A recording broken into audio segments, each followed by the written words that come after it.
நீங்க ரொம்ப நல்லா இருப்பீங்க. இந்த செவ்வாய்க்கிழமை 29ஆம் தேதி இந்த ஜூலை மாதம் இந்த வார்த்தை கேட்டுக்கொண்டிருக்கக்கூடிய எங்கள் அன்பு பிள்ளைகளே, ஆண்டவர் உங்களை ரொம்ப நல்லா வச்சுப்பார்.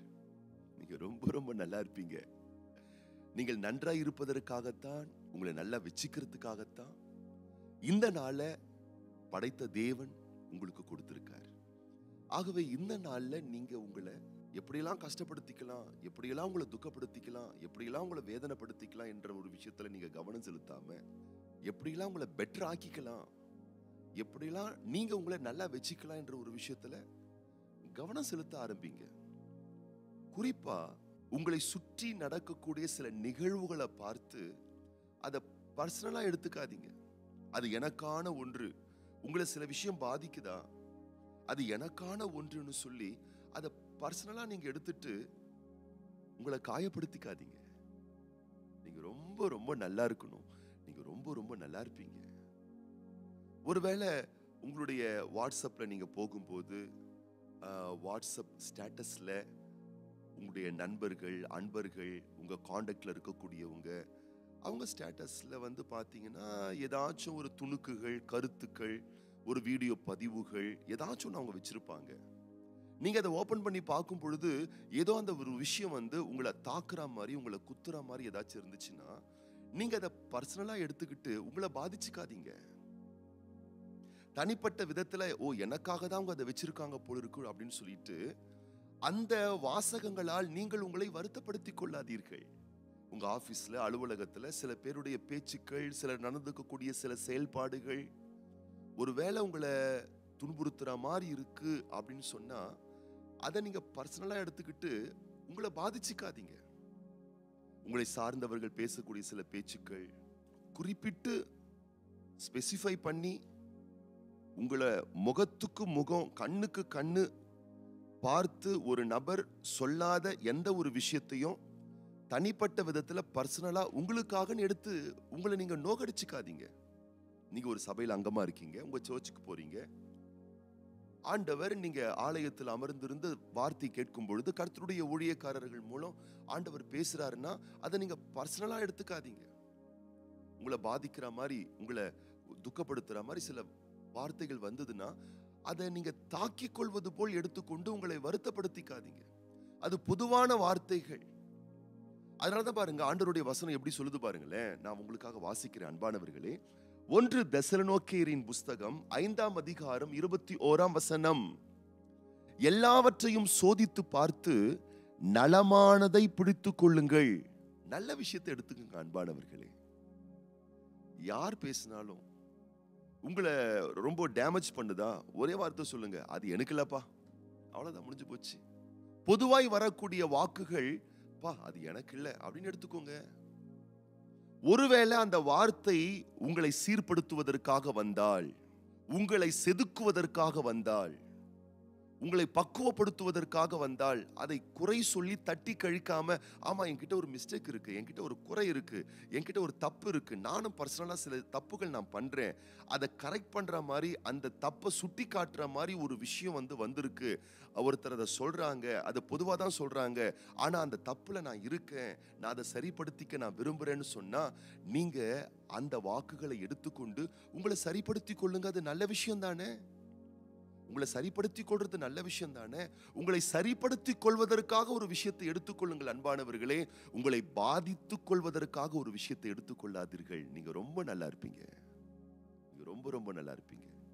ஆகவேதான் ஆண்டவருடைய வார்த்தை சொல்லுது, எல்லாவற்றையும் பரிசோதனைகள் செய்து சோதித்து பார்த்து உங்க வாழ்க்கையை எந்த வார்த்தை பக்குவப்படுத்துது, உங்க வாழ்க்கையை எந்த வார்த்தைகள் மெருகேற்றுகிறது, உங்கள் வாழ்க்கையை எந்த வார்த்தைகள், எப்படிப்பட்ட வார்த்தைகள் நெக்ஸ்ட் லெவலுக்கு கொண்டு போதோ அப்படிப்பட்ட வாக்குகளை கேட்ச் பண்ணுங்க. அப்படிப்பட்ட வார்த்தையை பிடித்து கொண்டு அதை உங்கள் வாழ்க்கையில் எடுத்துக்கொண்டு வாழ்க்கையில் முன்னேற்ற பயணத்தை நோக்கி பயணிங்கள் பிரியமானவர்களே. இல்ல அது ஒரு ஒரு குற்ற உணர்வை, ஒரு ஆக்கினை தீர்ப்பு உணர்வை, ஒரு தண்டனை தீர்ப்பின் உணர்வை, என்னுடைய வாழ்க்கையை ரொம்ப பாதித்து கொள்ளக்கூடிய ஒரு உணர்வை ஏற்படுத்துதுன்னா அதை ஈஸியா எடுத்துக்கோங்க, கேஷுவலா எடுத்துக்கோங்க, பர்சனலா எடுத்துக்கிட்டு உங்களை பாதிச்சுக்காதீங்க. நலமானதை பிடித்துக் கொள்ளுங்கள், இன்னைக்கு நீங்க ரொம்ப ரொம்ப நல்லா இருப்பீங்க. உங்களை பாதித்துக் கொள்வது தேவ நோக்கம் அல்ல, உங்களை பரிபூர்ணப்படுத்துவதுதான் தேவ நோக்கம். ஆகவேதான் ஆண்டவர் உங்களோட பேசிக்கிட்டு இருக்காரு. இந்த வார்த்தையை, இந்த காலையில இந்த சத்தத்தை நீங்க கேட்டுட்டு இருக்கீங்க. ஆகவே அன்பான பிள்ளைகளே, தனிப்பட்ட வாழ்க்கையில் உங்கள் நன்மைக்கு எது போதுமானது, எது அவசியமானது, எது ஏற்றது என்பதை அழகா தேர்வுகள் செய்து அப்படிப்பட்ட வளமான விஷயங்களை எடுத்துக்கொள்ளுங்கள். பாருங்க, நம்ம சாப்பிடும் போது கூட ஆண்டவர் இந்த நாக்க நமக்கு வச்சிருக்காரு பாருங்க. ஒரு உணவு பொருளை பரிசோதிப்பதற்கான ஒரு நாக்க ஆண்டவர் வச்சிருக்காரு. நலமானதை தான் நீங்க சாப்பிட முடியும். இந்த நாக்கு அதை டெஸ்ட் பண்ணும். ஒரு மோசமான ஒரு விஷயம் உங்க உடலை பாதித்து கொள்ளக்கூடிய ஒரு உணவு பொருளா இருக்குமே, ஆனால் இந்த நாக்கு அதை தட்டிடும். அந்த நாக்கு என்ன பண்ணும் தெரியுமா? நீங்க புசிக்காதபடிக்கு அதை தள்ளிடும், துப்பிடுவீங்க நீங்களே. ஒரு சுட தண்ணி கூட நீங்க எடுத்துக்கோங்களேன், கரெக்டான டெம்பரேச்சர் இருந்தாதான் நீங்க குடிக்கவே முடியும். இந்த நாக்கு ஃபர்ஸ்ட் டெஸ்ட் பண்ணும், அப்புறம் தான் குடலுக்கு அனுப்பும். இந்த நாக்கு பரிசோதனை பண்ணாமல் இருந்துச்சுன்னா நீங்க குடிக்கக்கூடிய அந்த சூட்டுக்கு குடலெல்லாம் வெந்து புண்ணாகி உருகி போயிடும், உங்க உள்ளுறுப்புகள் பாதிக்கப்பட்டு போயிடும். ஆகவேதான் பரிசோதிக்கக்கூடிய டெஸ்ட் பண்ற அந்த உணவுக்கு டெஸ்ட் பண்ற ஒரு விஷயத்தை நாக்குல ஆண்டவர் வச்சிருக்காரு. அது போல உங்க மனதுல ஒரு ஃபில்டர் சிஸ்டத்தை வச்சுக்கோங்க. உங்களை உருவாக்கக்கூடிய விஷயங்களை அக்செப்ட் பண்ணிக்கோங்க. உங்களை உருகுலை செய்ய வைக்கக்கூடிய விஷயத்தை பர்சனலா எடுத்துக்கிட்டு உங்களை பாதிச்சுக்காதீங்க. நலமானதை கேட்ச் பண்ணுங்க, எடுத்துக்கொள்ளுங்க. வளமான வாழ்க்கையை இன்னைக்கு நீங்க வாழுங்க.